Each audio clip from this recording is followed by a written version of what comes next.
waktunya. Apa kabar Bu hari ini? Oke, tidak apa-apa, kabar saya hari ini baik. Ya, baik Ibu. Jadi baik Ibu, maaf ya Bu, saya mengganggu waktunya sedikit, bisa kamu? Oke, bisa, tidak apa-apa. Jadi hari ini kita akan melakukan kegiatan praobservasi Bu. Ya. Karena setelah ini saya akan mengamati jalannya pembelajaran saat Ibu mengajar di kelas atau melakukan observasi kelas Bu. Baik, Ibu. Baik Ibu, jadi adapun tujuan yang dilakukan dari observasi kelas adalah untuk mengetahui dan mengevaluasi jalannya proses pembelajaran yang Ibu lakukan. Dan kenapa hari ini kita melakukan percakapan praobservasi sebagai persiapan awal sebelum nanti Ibu melakukan kegiatan pembelajaran agar Ibu lebih siap dan percaya diri sehingga memberikan pembelajaran yang lebih baik kepada murid. Oke, baik, Ibu. Oke, baik Ibu. Jadi ada beberapa pertanyaan yang akan saya sampaikan kepada Ibu untuk menggali persiapan Ibu nanti. Jadi yang pertama, apa tujuan yang ingin Ibu capai pada saat pembelajaran nanti? Oke, baik, terima kasih. Berdasarkan rencana pembelajaran yang saya siapkan, yaitu materinya nanti itu adalah prosedur darurat dan SAR. Dalam materi itu ada tujuannya. Tujuannya itu ada dua. Yang pertama, peserta didik mampu memahami kesehatan dan keselamatan awak kapal penangkap ikan, respon situasi darurat kapal penangkap ikan, jenis-jenis keadaan darurat, penanggulangan keadaan darurat, penggunaan isyarat bahaya, pengorganisasian tindakan dalam keadaan darurat. Itu yang pertama.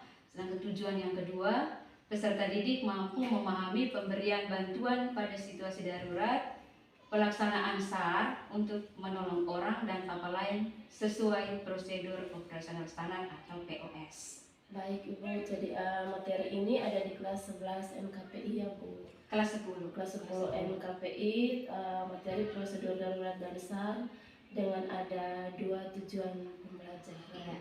Jadi ada dua tujuan pembelajaran yang ingin Ibu capai. Nah, bagaimana dengan area pengembangan yang nanti Ibu capai saat kegiatan pembelajaran berlangsung? Oke, baik, terima kasih. Area pengembangan yang ingin saya capai nanti dalam pembelajaran adalah saya menciptakan ruang kelas yang aman dan kondusif dengan memilih strategi dan model pembelajaran yang menyenangkan serta pembelajaran yang berpihak pada siswa. Oke, baik. Wah, ternyata luar biasa ya Bu. Jadi area pengembangan yang ingin dicapai adalah menciptakan ruang kelas yang aman dan kondusif dari kegiatan awal sampai kegiatan akhir.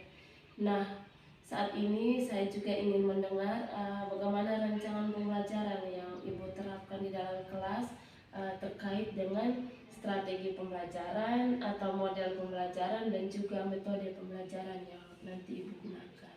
Oke, baik, terima kasih.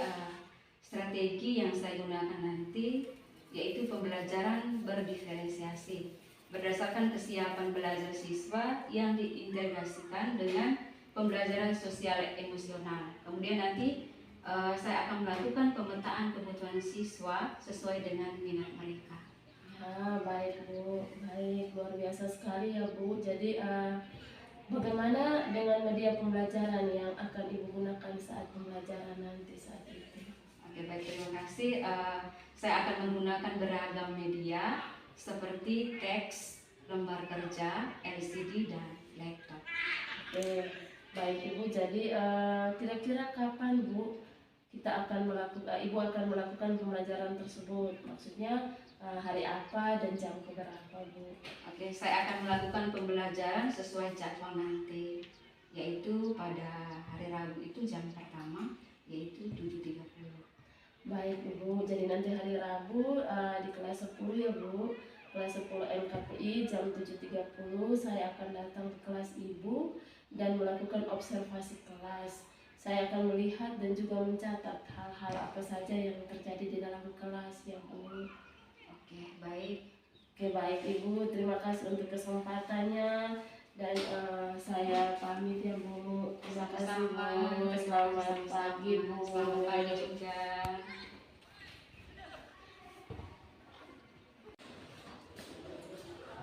Selamat pagi anak-anak. Pagi Bu. Apa kabar kalian hari ini? Baik. Oke, sekarang ini musim hujan, ya. Ya. Jaga kesehatan supaya jangan Sakit. Oke, baik. Sebelum kita memulai dengan kegiatan pembelajaran kita di pagi hari ini, marilah kita membukanya dengan berdoa. Dan doa ini akan dipimpin oleh ketua kelas kalian, yaitu Miguel. Kepada Miguel, waktu saya silahkan. Terima kasih atas waktu yang diberikan saya untuk memimpin kita dalam doa. Dan di sini izinkanlah saya berdoa menurut keterangan yang saya yaitu agama Kristen tulisan. Kita berdoa. Terima kasih banyak Bapa di surga karena Engkau telah menuntun kami dari kami masing-masing hingga Engkau menempatkan kami di tempat ini dengan selama Tuhan. Ya Tuhan, kami anak-anakmu di sini akan dimulai dengan kegiatan baca kami. Kiranya Tuhan berikan kami hikmah yang Bapa agar kami dapat memulai kegiatan ini dengan baik ya Tuhan. Inilah doa dan harapan kami Tuhan Yesus. Hanya dalam nama Tuhan Yesus kami akan berdoa. Amin. Oke, baik, terima kasih Miguel. Sudah siap menerima pembelajaran hari ini? Siap. Oke, sebelumnya kita absen dulu ya. Agrisian ada? Ada Ibu. Erisal? Ada. Ingatkan kehadirannya setiap hari. Iya? Ibu. Oke. Kita memulai dengan pembelajaran kita hari ini.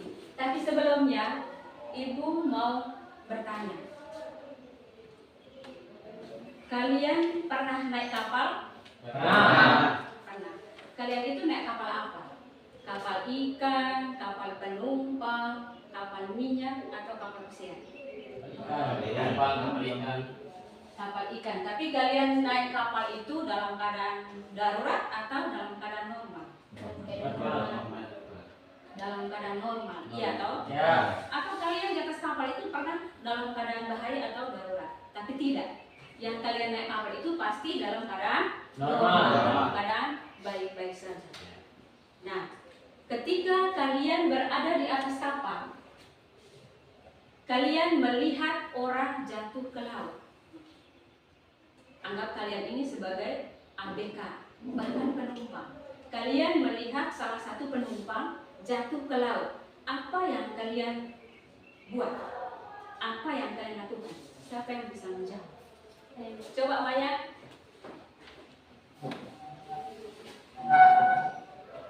Terima kasih waktu ini. Saya sangat menjawab pertanyaan.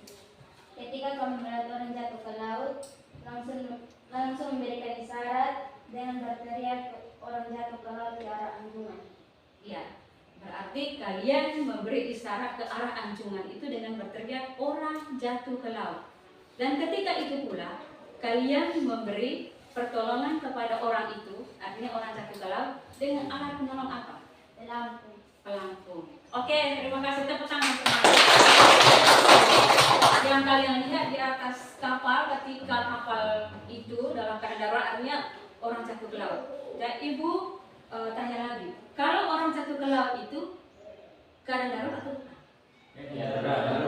Oke, keadaan darurat. Iya toh? Ya. Jadi berarti salah satu keadaan darurat di atas kapal itu adalah orang jatuh ke laut. Dan tadi Maya bilang, ketika kita melihat orang jatuh ke laut, berarti kita harus memberi isyarat dengan berteriak orang jatuh ke laut ke arah anjungan dengan segera memberikan alat penolong pelampung ini, bukan receh. Iya. Ya. Oke. Pertanyaan itu ada hubungannya dengan materi kita hari ini, yaitu materi ajar tentang prosedur darurat. Dan memang betul orang jatuh ke laut itu salah satu jenis keadaan darurat. Jadi ini materi kita hari ini yaitu tentang prosedur darurat. CP elemen ya. Ini tujuan pembelajarannya. Tujuan pembelajaran yang pertama, peserta didik mampu memahami kesehatan dan keselamatan awak kapal penangkap ikan, respon situasi darurat kapal penangkap ikan, jenis keadaan darurat di kapal, prosedur darurat, penanggulangan keadaan darurat, tindakan dalam keadaan darurat, dan yang kedua, peserta didik mampu memahami pelaksanaan SAR atau SAR untuk menolong orang dan kapal lain sesuai SOP. Jadi ini ada dua tujuan pembelajaran yang kita belajar pada pagi hari ini. Dan ini pertemuan kita yang kedua, yaitu materi esensialnya, yaitu tentang prosedur darurat. Ya, ini prosedur. Prosedur itu suatu cara atau pedoman yang kita harus ikuti dalam melaksanakan suatu kegiatan sehingga mendapatkan suatu hasil yang baik. Jadi itu kata prosedur berarti suatu pedoman atau tata cara supaya kita ikuti sehingga hasilnya baik. Dalam kegiatan apapun pasti melalui prosedur. Yang berikut adalah keadaan darurat. Ini keadaan darurat. Keadaan darurat itu berarti keadaan yang lain dari keadaan normal. Kalau sudah darurat berarti dia bukan normal lagi. Yang punya kemungkinan besar dia bisa membahayakan bisa nyawa manusia, harta benda maupun lingkungan. Lingkungan yang dimaksud di sini apa? Karena kita belajar ini keadaan darurat di atas kapal, bukan di darat. Iya. Berarti kalau keadaan darurat itu keadaan yang lain dari keadaan normal yang punya potensi atau punya kemungkinan besar bisa membahayakan jiwa manusia, harta benda maupun lingkungan. Nah, ini bertanya lingkungan yang dimaksud di sini lingkungan apa? Lingkungan laut. Contohnya apa? Kalau ada itu keadaan darurat berarti lingkungan yang ada di sekitar itu juga termasuk bahaya atau rusak. Contohnya apa? Ikan, terumbu karang, apalagi rumput laut, dan lain-lain atau biota yang ada di laut. Jadi prosedur keadaan darurat itu merupakan pedoman atau tata cara atau pedoman kerja dalam menanggulangi suatu keadaan darurat supaya keadaan darurat itu tidak meluas. Faktor penyebabnya apa? Jadi keadaan darurat itu pasti ada punya faktor penyebab. Faktor penyebab yang pertama adalah faktor manusia. Nah, faktor manusia ini dia bisa sengaja dan juga dia bisa tidak sengaja. Yang tidak sengaja itu berarti dia lalai. Sama atau tidak lalai dan sengaja? Tidak sama, iya toh? Nah, siapa yang bisa kasih contoh? Kalau lalai, nah seperti apa? Sengaja seperti apa? Kalau lalai, dia belum mampu. Kalau sengaja dia sudah tahu tapi dia masih melakukan. Sengaja membakar. Yang berikut adalah faktor alam. Nah, ini kalau faktor alam yang kalian lihat gambar di depan ini faktor alam karena apa ini? Belum manusia. Ya, toh? Iya, bukan karena manusia yang buat, bukan kesalahan teknis juga, tetapi ini alam. Jadi faktor alam ini gambarnya. Yang berikut adalah faktor teknis. Faktor teknis ini yang bisa menyebabkan keadaan darurat itu, misalnya lupa menyalakan lampu suar. Ya, lampu suar itu yang kalian lihat di sini di mana? Di Tanjung. Itu memberikan tanda bahwa di situ tidak boleh melewati kapal karena karam. Berarti harus ada tanda lampu suar itu. Dan yang berikut mungkin dia rusak alat navigasinya, sehingga itu disebut dengan faktor teknis. Bisa paham? Bisa. Oke, kita lanjut. Jenis-jenis prosedur darurat. Ada banyak jenis-jenis prosedur darurat. Prosedur darurat yang jenis yang pertama itu prosedur internal. Nah, ini baru kita masuk ke jenis prosedur. Bukan jenis, karena darurat itu beda. Jenis prosedur itu ada prosedur internal atau lokal. Ada juga prosedur umum. Ya, yang dimaksud dengan internal atau lokal ini, kejadian itu di atas kapal yang bisa diatasi oleh pihak kapal itu sendiri. Ini lokal atau internal. Jadi kejadian itu tidak terlalu meluas, tidak terlalu besar. Tetapi bisa diatasi, bisa ditangani oleh pihak kapal itu sendiri. Itu yang disebut dengan lokal atau internal. Berikut adalah prosedur umum. Prosedur umum ini yang artinya kejadian itu sudah besar, kecelakaan itu sudah meluas, membutuhkan bantuan dari luar, membutuhkan kapal lain, membutuhkan tim SAR, membutuhkan pihak-pihak luar untuk menolong. Kita masuk di jenis-jenis keadaan darurat. Jenis keadaan darurat ini banyak. Bisa karena tubrukan. Nah, ini kalau ini gambarnya. Ini tabrak kapal dengan kapal. Berarti salah satunya adalah jenis keadaan darurat itu adalah tubrukan. Tubrukan kapal dengan kapal kah? Tubrukan dengan karang kah? Tapi ini tubrukan dengan benda buatan manusia yang ditancapkan di tengah laut. Ini apa namanya? Bagan. Iya toh? Bagan ini salah satu alat penangkap ikan yang ditancapkan di laut. Yang berikut adalah dia bisa dengan karang, kapal dengan karang atau dermaga dan lain-lain. Itu tubrukan dalam keadaan normal. Jadi dia struktur itu ada pusat komando. Pusat komando ini yang langsung dipimpin oleh nahkoda. Yang berikut satuan pendukung. Satuan pendukung adalah atau satuan yang berfungsi atau bertujuan atau dia bertugas untuk bukan satuan pendukung, satuan keadaan darurat pertama dulu, SKD atau satuan inti. Satuan inti ini dia menangani langsung kejadian yang terjadi saat itu. Makanya dia disebut dengan satuan inti atau SKD tadi, satuan keadaan darurat, menanggulangi kejadian saat itu. Yang berikut adalah satuan pendukung, mendukung satuan inti. Dia apa yang didukung? Membawa peralatan, misalnya obat-obatan, selimut, pakaian, makanan. Nah, itu yang satuan pendukung. Yang berikut adalah ahli mesin. Kelompok ahli mesin itu yang bertugas di bagian-bagian mesin. Ya. Tujuannya apa? Jadi di atas kapal itu ada keadaan darurat, membentuk suatu organisasi keadaan darurat. Tujuan untuk apa? Yang pertama, ketika ada kejadian, dia menghidupkan tanda bahaya. Itu pertama. Dia menghidupkan tanda bahaya. Yang kedua, menaksir kondisi kejadian. Menaksir kondisi kejadian saat itu. Dan yang kedua, ketiga, mengorganisir tenaga dan peralatan. Untuk lebih jelas, Ibu akan memperlihatkan kepada kalian videonya. Ya, atau video ini latihan meninggalkan kapal. Latihan ketika kapal itu dalam keadaan darurat kebakaran, bagaimana cara memadamkannya, dan bagaimana cara ketika kapal yang terbakar itu tidak bisa ditangani lagi, bagaimana cara kita untuk melompat ke laut. Ini latihan.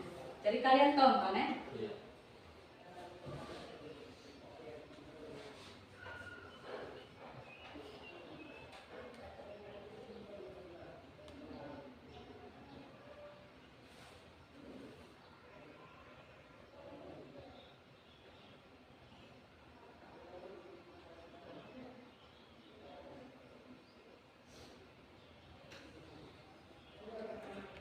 Oke, kalian harus saksikan ini latihan meninggalkan kapal, latihan evakuasi.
Pak? Ya, cek.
Ini saat mereka berada di tempat berkumpul.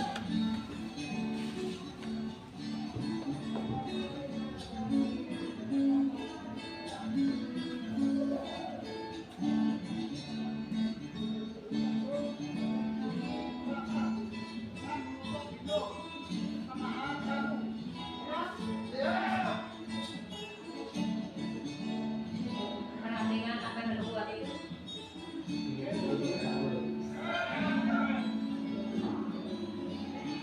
Perhatikan ketika mereka terjun ke laut.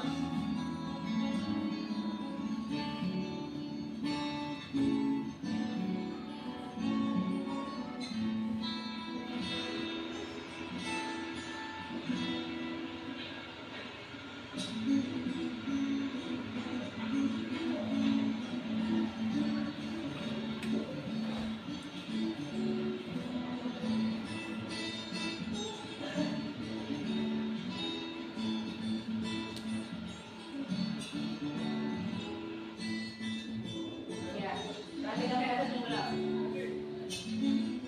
Tangan bagaimana, kakinya bagaimana.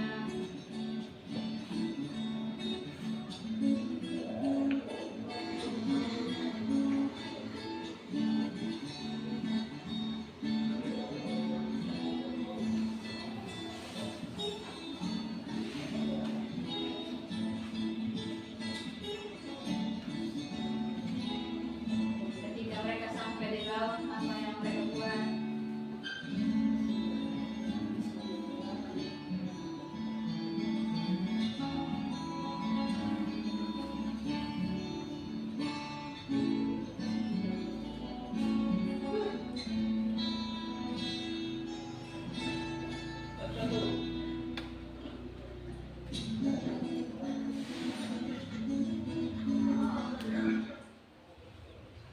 Oke, kalian sudah menonton videonya. Video itu melatih atau dulu pernah kakak-kakak angkatan berapa itu mereka ke Makassar, diklat pendidikan dan latihan dasar. Jadi seperti ini yang mereka lakukan di sana, sehingga mendapatkan sertifikat. Jadi setelah kalian menonton video tadi, ada yang mau bertanya? Saya Bu, Silakan Miguel, apa yang kamu tahu? setelah saya melihat video tadi, untuk pertanyaan yang pertama, semua awak kapal terjun ke laut. Mengapa harus semua terjun ke laut? Yang kedua, ketika mereka terjun, mereka menutup mulut, hidung, dan memegang jaket di bagian dada. Berikan alasan. Oke, pertanyaan yang bagus. Tepuk tangan dulu Miguel. Pertanyaan dari Miguel, ketika tadi kalian melihat video itu, mereka semua terjun ke laut. Alasannya apa? Itu pertanyaan. Yang kedua, ketika mereka terjun ke laut, tangan sebelah menutup hidung dan mulut, tangan sebelah menutup life jacket di bagian dada. Berikan alasan. Kira-kira siapa yang bisa membantu ibu untuk menjawab? Saya. Silahkan James. Baik, saya akan menjawab pertanyaan dari Miguel.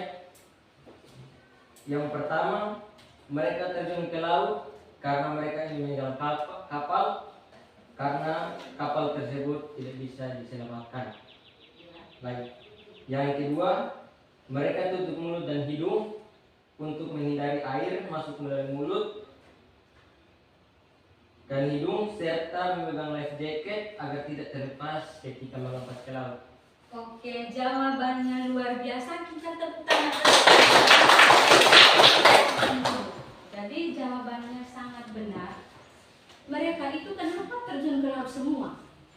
Karena memang kapal itu tidak bisa ditangani lagi, tidak bisa diselamatkan lagi, sehingga seorang nakoda memberikan perintah untuk segera meninggalkan kapal karena kapal itu tidak bisa selamat lagi. Kalian tonton tadi karena kapal itu dalam keadaan darurat terbakar. Iya toh? Karena mereka semprot pakai apa itu? Menggunakan media air, ya toh? Tapi tidak bisa diatasi lagi sehingga nakoda memberikan satu perintah yang disebut dengan abandon ship. Abandon ship. Ini artinya perintah terakhir yang dikeluarkan oleh nakoda untuk segera meninggalkan kapal. Dan kita segera evakuasi. Karena apa? Kalau kita bertahan di kapal, kita juga akan ikut terbakar. Sehingga kita harus segera meninggalkan kapal itu. Pertanyaan kedua tadi, kenapa kok mereka tutup hidung, mulut, tangan sebelahnya lagi pegang jaket? Jawabannya luar biasa, memang benar. Karena kalau kita tidak tutup hidung dengan mulut, berarti air akan masuk melalui hidung dan mulut. Dan ketika kita terjun, karena pusaran air, sehingga life jacket yang kita pakai itu akan keluar dari tubuh kita. Ada pertanyaan lagi tentang video? Tidak ada ya? Kalau begitu kalian kerja LKPD. Ini LKPD. Kalian kerja tugas. Ada materinya sedikit di dalam. Ada pertanyaan dan kalian harus mengerjakan. Bisa? Bisa. Dari kelompok 1 yang mana? Untuk kelompok 1, kelompok 2. Ya segera balik. Ini di sini. Buka buku kalian itu di halaman 68. Cetak yang ada di meja kalian itu halaman 68 tentang sel darurat besar. Ibu kasih kesempatan kalian untuk mengerjakan tugas itu 5 menit. Jadi kerjasama yang aktif. Semua aktif ya, jangan ada yang diam-diam. Halaman 68.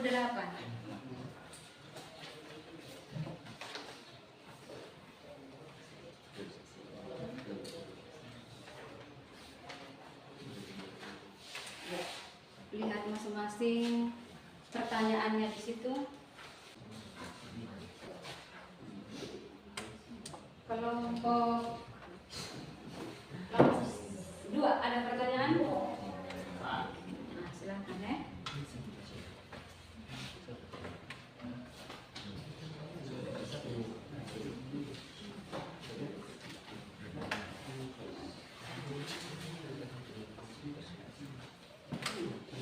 Setelah selesai kalian presentasi. Kalau misalnya kelompok 1 yang menyampaikan hasil diskusinya, kelompok lain memberi tanggapan atau pertanyaan. Kelompok 3? Siap. Oke. Ibu memberi kesempatan kepada kelompok 1 untuk mempresentasikan hasil diskusinya.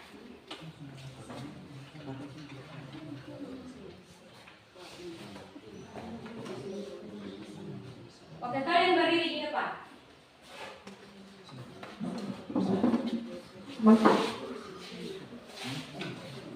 Selamat pagi Bapak Ibu dan kawan-kawan. Selamat pagi. Terima kasih atas waktu yang diberikan kepada kami kelompok 1 untuk menyampaikan hasil diskusi kami. Faktor penyebab keadaan darurat di atas kapal.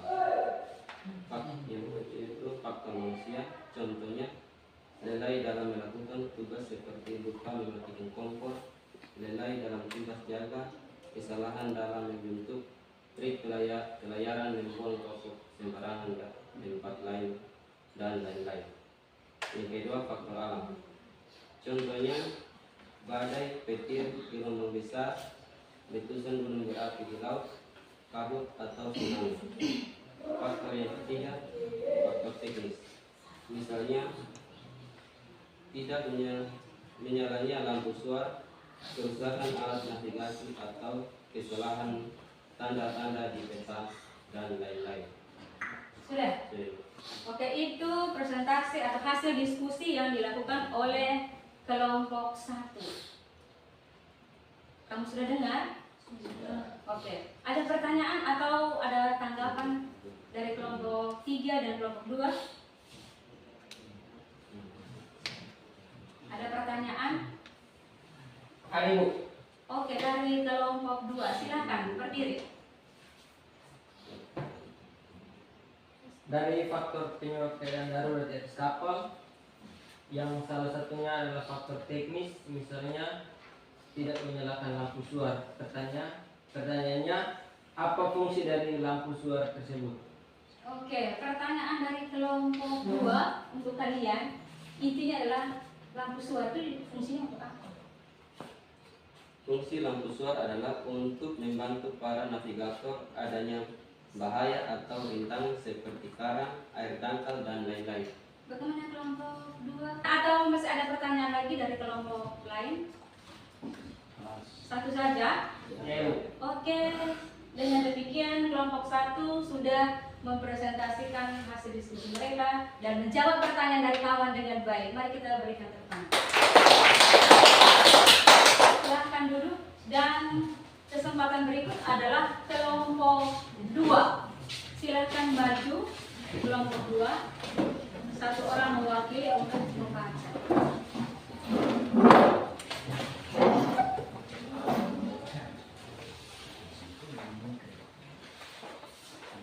Silahkan akan mewakili temannya. Maya kok? Oke, silahkan Maya.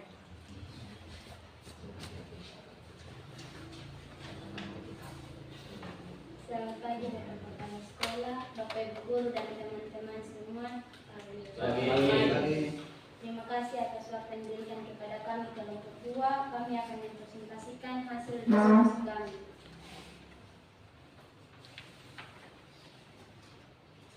Pembagian tugas-tugas kelompok dalam organisasi keadaan darurat, yaitu 1. Pusat komando di bawah pimpinan langsung Nahkoda atau peristiwa senior yang merupakan pimpinan tertinggi dalam struktur organisasi keadaan darurat, bertugas mengatur dan mengontrol kegiatan kelompok atau satuan di bawahnya.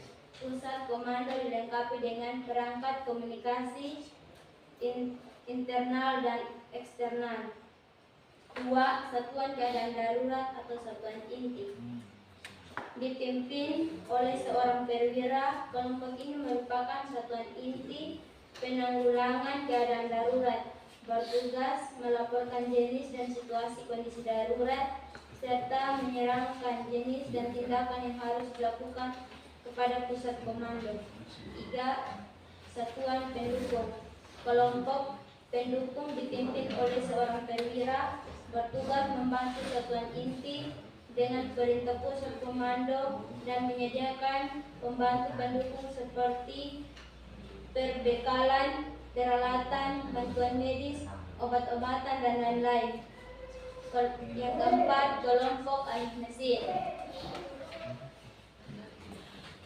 Kelompok yang memiliki bertanggung jawab utama di ruang mesin ini berada di bawah pimpinan perwira senior. Kelompok alih mesin bersiap untuk memberi bantuan bila diperlukan dengan perintah pusat komando. Sudah selesai? Sudah. Oke, itu presentasi atau hasil diskusi dari kelompok 2 tentang pembagian tugas-tugas dari atau dalam kelompok organisasi keadaan darurat di atas kapal. Ada pertanyaan? Ya, Ibu. Oke, dari kelompok 3, silahkan. Dari uraian tugas kelompok dalam organisasi keadaan darurat di kapal, salah satunya adalah satuan keadaan darurat atau disebut satuan inti. Mengapa satuan keadaan darurat itu disebut satuan inti? Iya, itu pertanyaan jelas sekali. Keadaan darurat, satuan keadaan darurat, SKD tadi itu bisa disebut dengan satuan inti. Mengapa?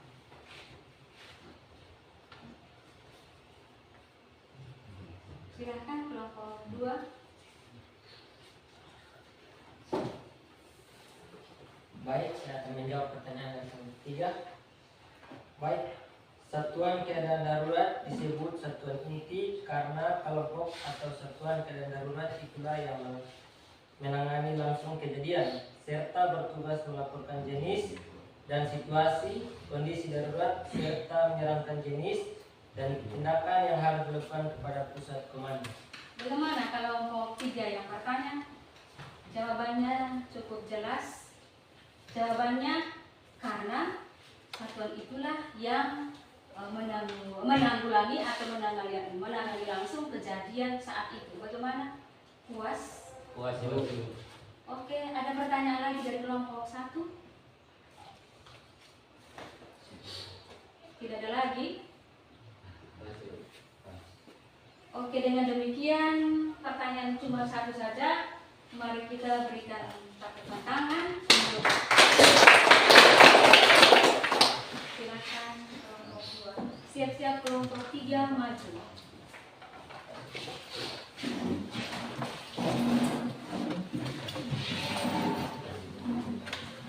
Gerakan cepat.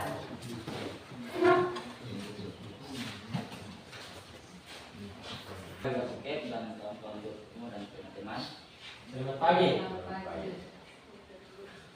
Sini kami akan mempresentasikan hasil kerja kelompok kami.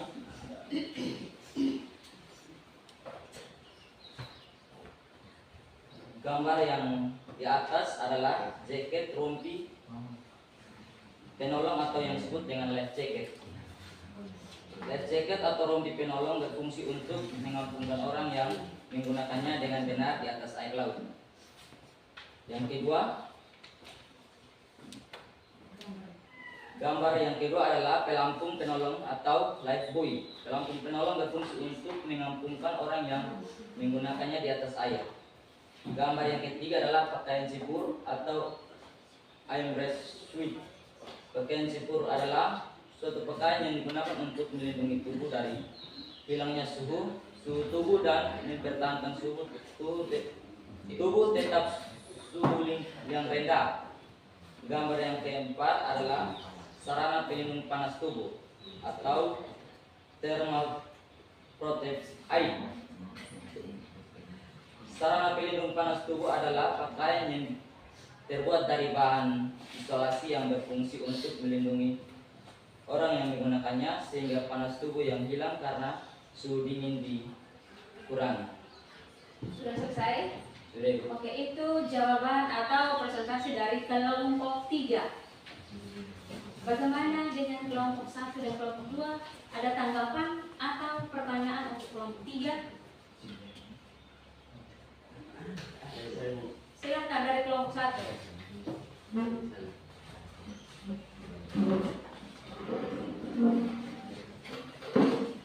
Dari keempat alat penolong perorangan, kira-kira alat penolong mana yang diberikan apabila ada orang yang jatuh ke laut? Memberikan alasannya. Oke, pertanyaan yang bagus. Dari keempat alat penolong perorangan tadi yang kalian baca itu, dari situ salah satu alat penolong yang bisa menolong orang yang jatuh ke laut, seperti awal-awal pertanyaan tadi itu. Kira-kira itu alat penolong apa yang digunakan? Baik, saya akan menjawab pertanyaan dari kelompok 1. Alat penolong yang digunakan untuk menolong orang jatuh ke laut adalah lifebuoy atau pelampung karena dengan cepat menggunakannya dibandingkan dengan alat penolong lain. Bagaimana dengan kelompok 1 yang bertanya? Dan jawabannya adalah pelampung karena alat itu yang sangat cepat untuk bisa menangani orang yang jatuh ke laut. Bagaimana? Pas. Cocok? Cocok. Puas? Puas. Oke. Ada pertanyaan lagi dari kelompok lain? Cukup. Pas, Ibu. Tidak ada itu. Oke, kalau begitu selesailah presentasi kita pada pagi hari ini. Sudah menyelesaikan beberapa perkenalkan kelompok 1, kelompok 2, kelompok 3. Nah, kita bisa mengambil satu kesimpulan dalam diskusi ini.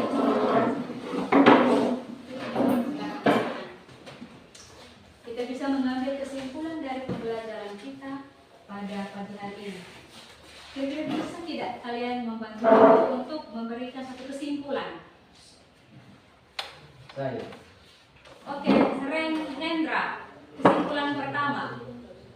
Keadaan darurat adalah keadaan yang lain dari keadaan normal, mempunyai potensi membahayakan keselamatan manusia, harta benda ataupun lingkungan. Oke, itu kesimpulan yang pertama dari Hendra. Kesimpulannya adalah pengertian dari keadaan darurat itu sendiri, yaitu keadaan yang lain dari keadaan normal yang punya potensi atau kemungkinan bisa membahayakan jiwa manusia, harta benda maupun lingkungan. Mari kita berikan tepuk tangan. Masih ada tidak yang kasih kesimpulan? Saya Bu. Oke, dari kelompok 3 ada. Silakan. Faktor penyebab keadaan darurat antara lain faktor manusia seperti kelalaian dalam dan kesengajaan. Yang kedua faktor alam seperti badai, petir, gelombang besar, letusan gunung berapi di laut, kabut atau tsunami. Yang ketiga faktor teknis seperti antara lain tidak menyalakan lampu suar, kerusakan alat navigasi atau kesalahan tanda-tanda di peta. Terima kasih. Sudah. Oke, baik. Terima kasih kesimpulannya yang bagus. Itu tentang jenis-jenis keadaan darurat di atas kapal. Ada apa tadi yang pertama? Keadaan darurat apa? Baru dibaca. Jenis-jenis keadaan darurat tadi misalnya adalah itu keadaan darurat faktor alam, faktor manusia, faktor apa lagi? Teknis, apalagi ada berapa? Ada 3. Jadi ada faktor manusia seperti lalai, sengaja, ada faktor alam seperti badai, petir, tsunami, dan faktor teknis yang seperti lupa mematikan lampu suar, atau menyalakan lampu suar atau tanda-tanda di peta, lupa. Iya. Yang ketiga masih ada tidak? Oke, forecast. Silakan. Jenis-jenis keadaan darurat di kapal. Ya. Pertama, tenggelam. Yang kedua, reaksi muatan. Yang ketiga, kebakaran dan ledakan. Keempat, kandas. Kelima, tenggelam. Keenam, kebocoran pencemaran. Ketujuh, orang jatuh ke laut. Oke, itu jenis-jenis keadaan darurat di atas kapal. Bisa paham ya anak-anak? Bisa. Ada kapal tenggelam, tubrukan, orang jatuh ke laut, ledakan, terbakar, tenggelam, dan lain-lain. Begitu banyak contoh dan jenis-jenis keadaan darurat kapal disertai dengan contohnya masing-masing. Masih ada lagi? Tidak ada lagi? Oke, kesimpulan luar biasa. Mari kita tepuk tangan dulu.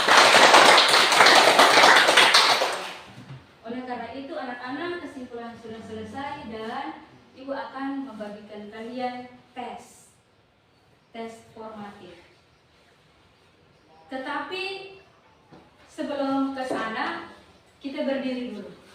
Ice breaking. Ayo silakan berdiri. Harus konsentrasi ke sini. Kalau Ibu bilang tepuk pagi berarti berapa kali? 1. Tepuk siang berapa kali? 2. Tepuk malam? Tidak ada. Ya. Ya toh. Kalau Ibu bilang tepuk siang-siang berarti berapa kali? Oke. Paham ya? Harus konsen. Ya. Tepuk pagi. Aduh. Ulang. Tepuk pagi. Tepuk pagi. Ulang lagi sampai benar. Tepuk pagi. Tepuk pagi. Tepuk siang. Tepuk siang. Waduh, sampai sana. Soal formatifnya kalian kerja ya. Pilihan ganda 10 nomor.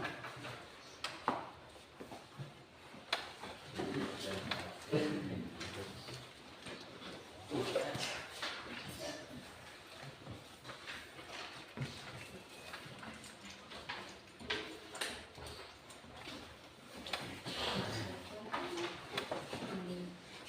kerja 2 menit saja. 2 menit dari pengarayaan. Sedangkan yang belum tuntas di bawah KKM berarti dia remedial. Nanti ibu akan kasih tugas. Bisa paham? Bisa paham? Bisa. Oke, silakan. Oke, terima kasih. Forket, James.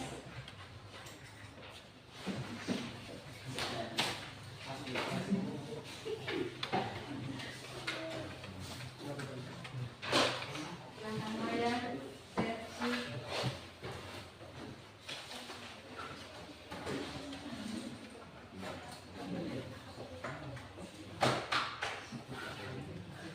Oke, kita masuk kepada rangkuman pembelajaran kita hari ini. Kita akan melihat kesimpulan yang kita rangkum. Yang pertama itu keadaan darurat, yang seperti yang kalian sudah tahu tadi. Keadaan darurat itu keadaan yang lain dari keadaan normal, yang punya potensi atau kemungkinan besar bisa membahayakan jiwa manusia, harta benda maupun lingkungan yang ada di laut. Yang berikut adalah faktor penyebabnya. Faktor penyebab tadi kalian juga sudah belajar, sudah paham bersama, yaitu faktor manusia, faktor alam dengan dia punya contohnya masing-masing. Faktor manusia itu bisa dibedakan menjadi karena lalai atau karena sengaja. Lalai itu tadi contohnya, misalnya dia lupa mematikan kompor sehingga meledak dan terbakar. Itu salah satu contoh. Banyak contoh. Yang berikut, kalau sengaja berarti orang itu dia sengaja membakar. Kalau itu terjadi, atau kalau dia mau mati berarti sengaja dia terjun ke laut dan mati. Itu berarti sengaja. Yang berikut adalah faktor alam. Faktor alam di sini banyak contohnya. Jadi bisa saja faktor alam bisa karena longsor, badai, gelombang, tsunami, dan lain-lain. Yang berikut adalah jenis-jenis keadaan darurat di kapal. Bisa ada tujukan, ada orang jatuh ke laut, ada kapal kandas, kapal tenggelam, ada reaksi muatan, ada kapal bocor, dan orang jatuh ke laut. Itu jenis-jenis keadaan darurat di atas kapal. Ya. Yang berikut lagi adalah struktur organisasi keadaan darurat di atas kapal. Di atas kapal itu ada bentuk yang namanya organisasi darurat. Yang dimana di situ yang pertama adalah pusat komando yang dipimpin langsung oleh nahkoda, karena dia menjadi pemimpin tertinggi. Yang kedua adalah satuan keadaan darurat, SKD tadi, atau satuan inti tadi. Itu mengapa? Itu karena satuan keadaan darurat itu atau satuan inti itu yang langsung menanggulangi atau menyelamatkan atau menangani kejadian saat itu. Yang berikut adalah satuan pendukung, yaitu membantu dan mendukung satuan inti dengan memberikan perbekalan, obat, dan lain-lain. Yang berikut adalah kelompok ahli mesin. Jadi kelompok ahli mesin itu yang bertugas di bagian mesin. Yang berikut adalah fasilitas keselamatan yang digunakan dari kapal. Ada alat-alat penolong perorangan, seperti tadi itu ada lem ceket, ada pelampung, pakaian cebur, pakaian pelindung panas dengan fungsinya masing-masing. Dan yang berikut adalah pesawat rumput maut, itu berkelompok. Pesawat rumput maut itu alat-alat atau fasilitas keselamatan dari kapal. Kalau selain pesawat rumput maut, ada sekoci dan ada juga alat-alat peluncur dan embarkasi dan lain-lain. Oke, dengan ini pembelajaran kita hari ini memang sudah selesai. Bagaimana pembelajaran kita hari ini menyenangkan? Menyenangkan. Apa kalian bisa memahami tentang materi prosedur darurat? Bisa paham ya? Bisa. Atau hal apa yang membuat kalian itu belum paham? Atau ada kekurangan apa? Seperti fasilitas atau apa yang tidak kalian miliki yang membuat kalian itu merasa terlambat? Artinya mungkin ada seperti alat-alat atau handphone untuk bisa mendownload, itu mungkin kendala yang paling utama yang kalian temui. Betul atau tidak? Betul. Oke, tidak apa-apa, ini kita mengikuti saja keadaan karena tidak memiliki fasilitas seperti itu. Apa kalian menggunakan atau paham tentang life jacket tadi dalam keadaan darurat itu? Seperti pertanyaan pertama tadi itu, jadi life jacket itu salah satu alat penolong perorangan. Yang berikut pertanyaan Ibu, dalam membuka pelajaran dan memberikan penjelasan teknis yang disampaikan, apa kalian juga paham cara Ibu mengajar, cara Ibu menyampaikan materi, menurut kalian seperti apa? Bagus. Baik? Baik. Atau kurang? Kurangnya di bagian mana? Baik. Baik. Oke, terima kasih. Masih ada yang mau bertanya lagi? Kalau tidak ada, kita tutup pelajaran kita hari ini dan minggu depan kalian masuk kepada materi yang berikut lagi.